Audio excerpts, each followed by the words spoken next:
Hi, I'm going to show a couple things about how it's useful to write the phase one to make it work better in phase two.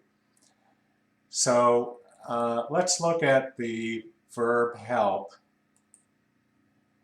This is something I talked about before, but I know a little bit more about it than I used to. So let's look at help be. So it's to assist someone with a specific event. So Mary helped John read a book. Now, if you look at the arguments for help be, it has a patient argument and then a patient proposition.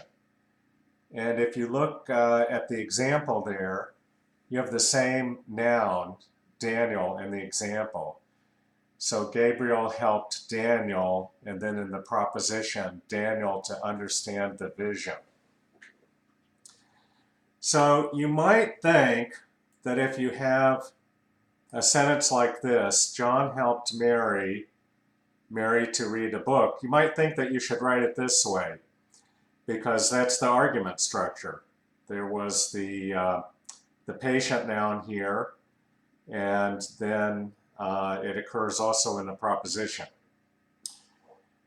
But it turns out that you don't need to, in fact, it's not good to repeat nouns like this. You write it more like you would in regular English.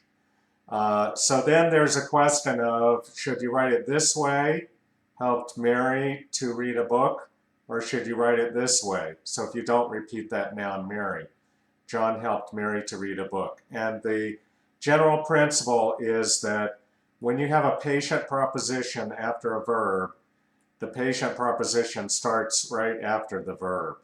So the way to write it is this way, where you put the proposition right after helped, and then put this subject of the proposition at the beginning of it. So you say, John helped Mary to read a book.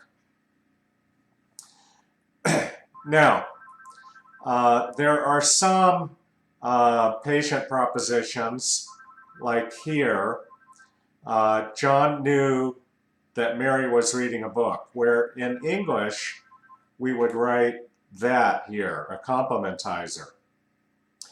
It turns out that it's better not to include the complementizer in the phase one. It's better to write it without that. So just John knew Mary was reading a book. And the reason is because sometimes the analyzer gets confused and it interprets that here as a demonstrative adjective modifying Mary, like that Mary. Now, where you do need a complementizer is where you have a thing modifying clause. So the town that man lived in was small. So you do need to have the complementizer that, and that's the indicator that this is a clause modifying town. One trick you can do, so the analyzer can get confused by the that's here, it turns out that it works a little bit better to use who, even though in English we wouldn't normally use who for a complementizer for an inanimate